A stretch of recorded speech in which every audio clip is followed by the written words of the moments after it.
राहुल गांधी उदयपुर के वल्लभ नगर में जनसभा को संबोधित कर रहे हैं। उन्होंने कहा कि भारत जोड़ो यात्रा का लक्ष्य था भाजपा की फैलाई नफरत को खत्म करने का। हमारा देश भाईचारे का देश है। हमने यात्रा में नारा दिया कि नफरत के बाजार में मोहब्बत की दुकान खोलनी है। भाजपा का नफरत क्यों फैलाती है? इसका कारण है बेरोजगारी और महंगाई से ध्यान हटाना। भाजपा और आरएसएस चाहते हैं कि दलित गरीबों को धन न मिल जाए। ये चाहते हैं कि पूरा का पूरा धन अरबपतियों के हाथ में रहे। आदिवासी पिछड़े लोग इसके बारे में सवाल न उठाएं। हम आपको आदिवासी कहते हैं और वो आपको वनवासी कहते हैं। आदिवासी वो लोग हैं जो इस भारत माता के पहले मालिक थे, जबकि वनवासी का मतलब वो लोग जो जंगल में रहते हैं। वनवासी के कोई अधिकार नहीं है। ये लोग तो जानवर जैसे होते हैं क्योंकि इनका किसी पर कोई अधिकार नहीं होता। भाजपा के नेता को कभी आपने किसी जानवर का पेशाब करते देखा है? नहीं देखा होगा, लेकिन आपने मध्य प्रदेश में भाजपा के विधायक को एक आदिवासी पर पेशाब करते देखा होगा। ये इनकी सोच है। राहुल गांधी ने कहा कि मोदी जी कहते हैं कि देश में एक ही जात है, वो है गरीब। हालांकि वो दूसरी एक और जात की जानकारी नहीं देते जो अडानी अंबानी जैसे उद्योगपतियों की भी है। वहीं नरेंद्र मोदी आपका ध्यान भटका रहा है और अडानी आपकी जेब काट रहा है। सारी स्कीम अडानी के लिए चलाई जा रही है। प्रधानमंत्री नरेंद्र मोदी 12 के अंत में कृषि उपज मंडी ग्राउंड में सभा को संबोधित कर रहे हैं। उन्होंने कहा कि भारत की आजादी के 75 वर्ष पूरे हो गए। अब हमारे सामने विकसित भारत का लक्ष्य है। राजस्थान को विकसित बनाए रखना भारत को विकसित बनाने का लक्ष्य अधूरा है। लेकिन जब तक भ्रष्टाचार, परिवारवाद और तुष्टीकरण नाम के देश के 3 दुश्मन हमारे बीच हैं, तब तक इस संकल्प को पूरा होना मुश्किल है।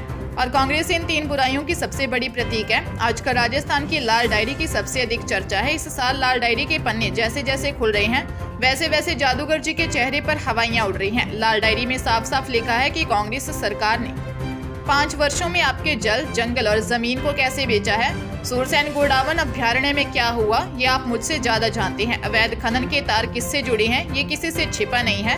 मैंने कहीं पढ़ा कि कांग्रेस के विधायक ने यहाँ के मंत्री के लिए कहा है, भाया रे भाया खूब खाया, एक गांव तो पूरा ही खाया। कांग्रेस में मंत्री हो, विधायक हो, सब बेलगाम है और जनता त्रस्त है। मोदी ने कहा 12 झालावाड़ क्षेत्र ने भाजपा को राजस्थान के लिए 2-2 सीएम दिए हैं।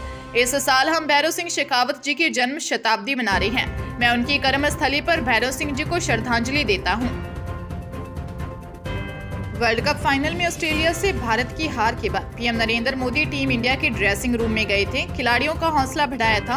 मोहम्मद शमी को मोदी ने गले लगाकर सांत्वना दी थी। तो वहीं जडेजा ने 20 नवंबर को सोशल मीडिया पर पोस्ट शेयर कर पीएम से मिलने का अनुभव भी साझा किया था। अब 21 नवंबर को ड्रेसिंग रूम का एक और वीडियो भी सामने आ गया है, जिसमें पीएम सभी खिलाड़ियों से बात कर रहे हैं। वे कोहली और रोहित का हाथ थामे हैं। मोदी ने इस मुलाकात का एक वीडियो अपने इंस्टाग्राम अकाउंट पर पोस्ट किया।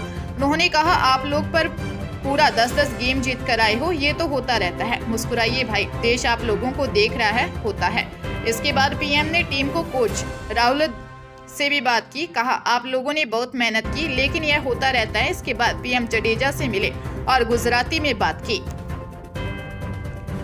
राजस्थान में कांग्रेस ने वोटिंग से 4 दिन पहले मंगलवार को अपना घोषणा पत्र जारी किया। इसे जन घोषणा पत्र 2 नाम दिया है। पार्टी ने चिरंजीवी स्वास्थ्य सुरक्षा बीमा की राशि 25 लाख से बढ़ाकर 50 लाख रुपए करने का वादा किया। राज्य की 199 सीटों पर 25 नवंबर को मतदान होगा। युवाओं के लिए 10 लाख नई नौकरी सृजित करने की बात कही। इनमें 4 लाख नई सरकारी नौकरियां हैं। किसानों से न्यूनतम समर्थन मूल्य पर फसल खरीद का कानून बनाने और किसानों को 2 लाख रुपए तक का ब्याज मुक्त करने कर्ज देने का वादा किया है। इसके साथ ही गांव के व्यापारियों को 5 लाख तक बिना ब्याज कर्ज देने का वादा किया गया है। किसान क्रेडिट कार्ड की तर्ज पर व्यापारी क्रेडिट कार्ड बनाया जाएगा। इसके साथ ही राज्य में विधान परिषद बनाने का वादा भी किया गया है। कांग्रेस ने जो 7 गारंटी दी है, उसमें आगे चलकर बीपीएल उज्ज्वला गैस कनेक्शन वाले परिवारों को 400 रुपए में सिलेंडर देने का वादा किया है। कांग्रेस ने कहा है कि वह नफरती भाषण देने वाले व्यक्तियों को दंडित करने के लिए कड़े कानून लागू करेगी। फसल न्यूनतम समर्थन मूल्य पर खरीदी के लिए कानून लाएंगे। सहकारी बैंकों से सभी किसानों को 2 लाख रुपए तक के ब्याज मुक्त कृषि ऋण की सुविधा देंगे। ईआरसीपी को क्रमबद्ध लागू करने के लिए विस्तृत योजना पेश करेंगे। वहीं युवाओं के लिए 5 साल में 10 लाख रोजगार के अवसर सृजित करेंगे। इनमें से 4 लाख सरकारी नौकरियों में भर्ती होगी। पंचायत स्तर पर भर्ती की योजना लाएंगे, जिसमें इन कर्मचारियों को धीरे धीरे सरकारी रिक्तियों के साथ विलय कर जमीनी स्तर पर रोजगार देंगे। महिलाओं के लिए महिलाओं की सुरक्षा बढ़ाने के लिए सार्वजनिक स्थानों पर सीसीटीवी कैमरे लगाए जाएंगे। प्रत्येक गांव और वार्ड में सुरक्षा प्रहरी की नियुक्ति करेंगे। यौन उत्पीड़न के मामले में तुरंत न्याय दिलाने के लिए जांच में लगने वाले समय को कम करेंगे। रोडवेज बसों में वर्तमान छूट के अलावा निःशुल्क यात्रा के लिए हर महीने एक फ्री कूपन दिया जाएगा। जातिगत जनगणना समाज के सभी तबकों के लिए सामाजिक कल्याण की भावना पर आधारित नीति निर्माण हेतु वास्तविक जनसंख्या के आधार पर लाभ देने के लिए जाति आधारित जनगणना करेंगे। स्वास्थ्य सेवाओं के लिए चिरंजीवी योजना में बीमा राशि 25 लाख से बढ़ाकर 50 लाख रुपए वार्षिक करेंगे।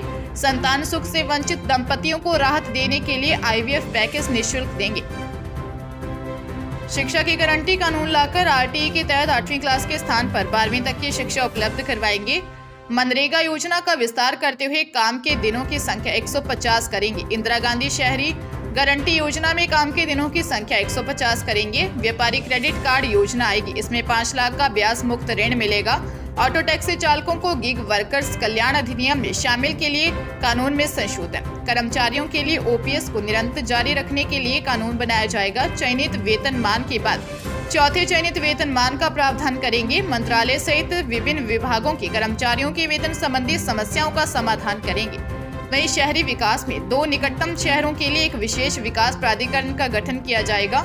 सुशासन, जवाबदेही कानून और स्वतः सेवा प्रदायगी कानून लेकर आएंगे। इंफ्रास्ट्रक्चर, ऐसे गांव ढाणी जहां 100 व्यक्तियों से ज्यादा की आबादी है उसे सड़क मार्ग से जोड़ा जाएगा। कांग्रेस ने राजस्थान में विधान परिषद बनाने का बड़ा वादा भी किया है।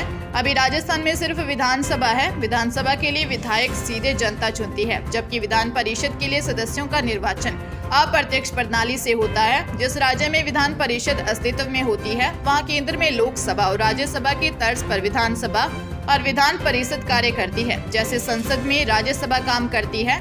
फिलहाल भारत के 6 राज्यों में ही विधान परिषद का अस्तित्व है। इसमें उत्तर प्रदेश, बिहार, महाराष्ट्र, तेलंगाना, आंध्र प्रदेश, कर्नाटक शामिल है। कांग्रेस ने 2018 के विधानसभा चुनाव में मध्य प्रदेश में भी विधान परिषद बनाने का वादा किया था, लेकिन 15 महीने बाद सरकार गिर गई थी। कांग्रेस ने घोषणा पत्र में राजस्थान में एक फिल्म सिटी स्थापित करने का भी वादा किया है। घोषणा पत्र में कहा गया है कि सरकार के कार्यकाल के पहले साल में ही फिल्म सिटी का निर्माण शुरू कर दिया जाएगा।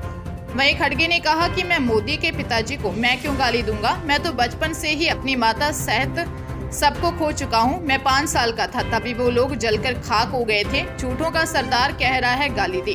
हम अगर रेवड़ी बांट रहे हैं तो आप लोग 5 किलो अनाज देकर क्या कर रहे हो। बीजेपी और मोदी कांग्रेस सरकार की योजनाओं की नकल कर रहे हैं। मुख्यमंत्री अशोक गहलोत ने कहा कि प्रति व्यक्ति आय से हम 12 से तीसरे नंबर पर आ गए हैं। 1 दशक में हमारी GDP सबसे ज्यादा है। हमारा खाद्यान्न उत्पादन नेशनल एवरेज से ज्यादा है।